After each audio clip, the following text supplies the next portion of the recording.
This is a severe thunderstorm warning message. The National Weather Service in Hastings has issued a severe thunderstorm warning for central Buffalo County, southern Sherman County, until 6 p.m.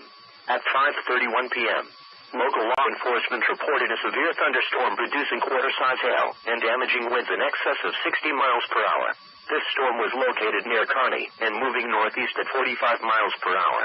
At 5:35 p.m., quarter-size hail was reported near Kearney with this storm. Locations impacted include Gibbon, Pleasanton, Poole, Ravenna, Hazard, and Rockville. This includes Interstate 80 between mile markers 278 and 287. Severe thunderstorms produce damaging wind in excess of 60 miles per hour, destructive hail, deadly lightning, and very heavy rain. For your protection, move to an interior room on the lowest floor of your home or business. Heavy rains flood roads quickly, so do not drive into areas where water covers the road.